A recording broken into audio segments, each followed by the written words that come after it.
여러분 자산을 불려주려고 그렇게 노력하고 있는 우량주가 지금 잠깐 안 좋은 시기를 지나고 있다고 그렇게 해서 버리고 다른 개 잡주로 갈아타는 거예요. 냉정하게 말씀드리면 이거 진짜 최악의 선택입니다. 주식 투자 진짜 잘하고 계신 분들도 예외 없이 겪는 구간이 있습니다. 바로 고통과 인고의 시간입니다. 그런데 이게 가끔 오는 게 아니라 1년 중 70에서 80%는 이 힘든 구간이라고 생각하시면 됩니다. 등산으로 치면 정상에서 아름다운 경치를 보는 시간은 잠깐이고 나머지는 다 오르막에서 숨차고 힘든 다리가 후들거리는 시간인 것처럼요. 주가가 빠지기 시작하면 신기하게도 여러 이유가 그제서야 붙습니다. 어제까지만 해도 실적 좋다, 업황 좋다 하던 그 종목에 갑자기 온갖 악재가 다 따라 붙습니다.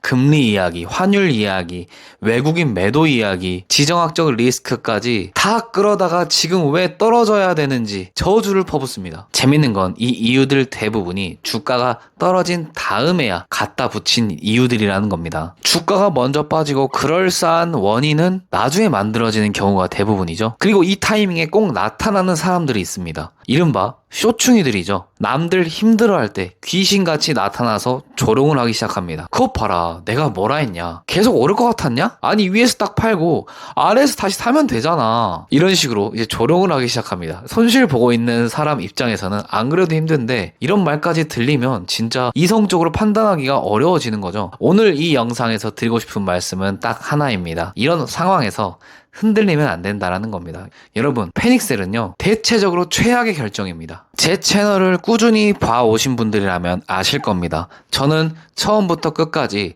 우량주 장기 투자를 지향하는 사람이고 그 와중에 현금 흐름을 만들어내는 투자를 해왔습니다. 지금 이 영상을 보고 계신 분들도 그 방향에 공감해 주셔서 구독해 주시고 꾸준히 시청해 주신 분들일 거라고 생각합니다. 그죠? 그럼 장기 투자라는 게 뭐냐?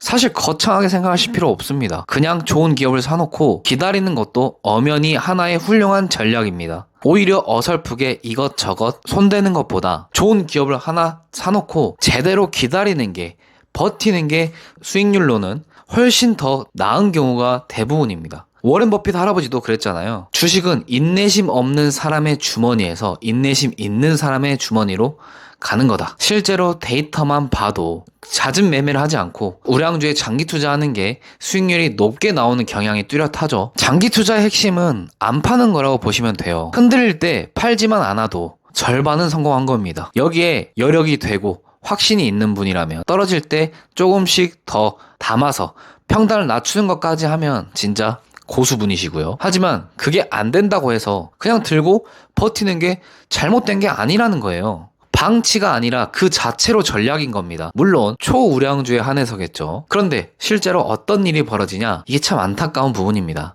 어디 토스 커뮤니티에서 봤는지 아니면 다른 유튜브 채널에서 누가 그럴듯하게 이야기하는 걸 봤는지 잘 갖고 있던 초우량주를 조금의 위기가 왔다고 다 팔아버리고 갑자기 듣도 보도 못한 개 잡주로 갈아타게 됩니다. 대한민국 시총 1위, 2위 기업을 흔들리는 이 순간에 좀 힘들다고 던지고 급등한다고 떠드는 테마주나 개 잡주로 옮겨 타는 거예요. 그냥 들고만 있어도 되는데 굳이 이 타이밍에 한 발 더 나쁜 선택을 하게 되는 겁니다. 이게 정확히 뭐냐면 싸게 팔고 비싸게 사는 겁니다.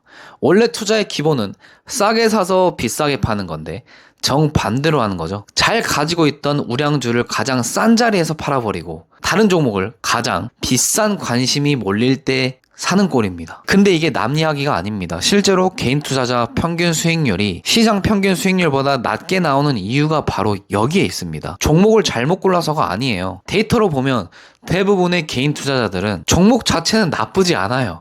문제는 타이밍입니다. 가장 힘든 순간에 감정적으로 팔고 가장 기대감이 쏠릴 순간에 감정적으로 사는 이 패턴이 반복되면서 수익률을 갉아먹는 겁니다. 이걸 한번 다른 걸로 비유해 볼까요?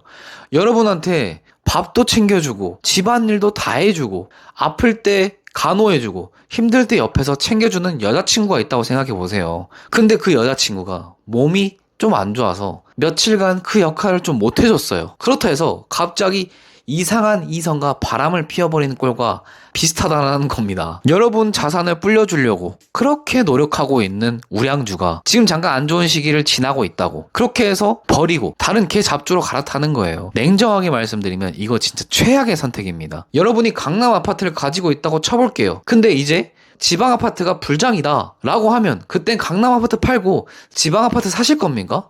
아니라는 거죠. 자, 여기서부터 진짜 중요한 내용을 말씀드릴 건데, 여러분이 산 종목이요 진짜 초우량주가 맞다면요, 지금 이 하락은 회사의 가치가 훼손돼서 떨어지는 게 아닐 겁니다. 회사 외적인 이슈, 그러니까 금리, 환율, 수급, 심리, 이런 것들 때문에 떨어지는 겁니다. 이 두 개를 구분하셔야 됩니다. 회사의 가치가 진짜 망가진 하락과 회사 외적인 노이즈 때문에 만들어진 하락, 이걸 구분 못하시면 냉정하게 말씀드려서 평생 주식으로 돈 못 법니다. 왜냐면 진짜 위기와 가짜 위기를 구분을 못하니까요. 진짜 위기 때 물타기 하다가 계좌 녹이고, 가짜 위기 때 겁먹고 던져서 나중에 배 아파하고, 이 두 개를 계속 반복할 뿐입니다. 그럼 이 진짜 위기가 가짜 위기는 어떻게 구분할까요? 방법은 생각보다 간단합니다. 지금 필요한 건 새로운 종목을 찾는 게 아니라 처음에 이 주식을 왜 샀는지 그 이유를 다시 꺼내 보시는 거예요. 여러분이 그 초우량주를 사신 이유가 뭡니까? 실적이 분기마다 사상 최대치를 갈아치우고 있고 수요는 폭발적이고, 그 해자를 누가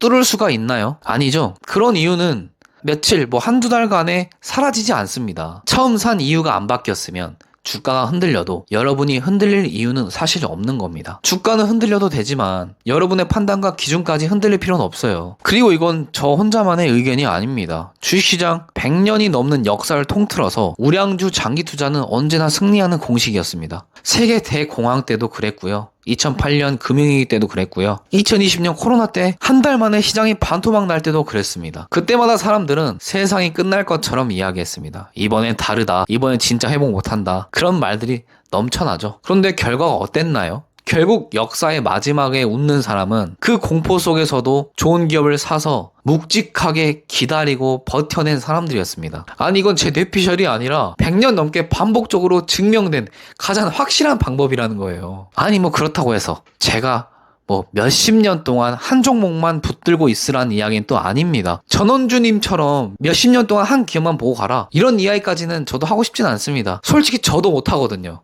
저는 그렇게까지 멀리 보자는 것도 아니고 최소한 1년은 보고 판단하자는 겁니다. 지금 며칠, 몇 주, 한 달 흔들린다고 지금 여러분이 가지고 있는 포지션을 정리하고 하는 건 저는 좀 안타깝다라는 생각이 듭니다. 최소한의 1년간의 호흡은 가져가고 반응하자는 겁니다. 1년만 보셔도 지금 이 구간이 회사의 망가진 구간이었는지 아니면 그냥 지나가는 노이즈였는지 웬만하면 답이 나옵니다. 최근 이 주식시장에 들어오신 분들이라면 굉장히 힘들어 하실 것 같아요. 근데 주식이라는 건 아까도 말씀드렸듯이 1년 중에 대부분이 힘듭니다. 그래서 항상 여유 자금으로 투자를 하셔야 된다는 거고, 비투는 하시면 안 되는 거고, 그리고 초우량주에 투자하고 계시다면 걱정하지 말고 주식에 집중하시지 말고 본업에 집중하시라는 거, 그게 가장 효율적인 방법이라는 겁니다. 걱정하지 않으셔도 됩니다.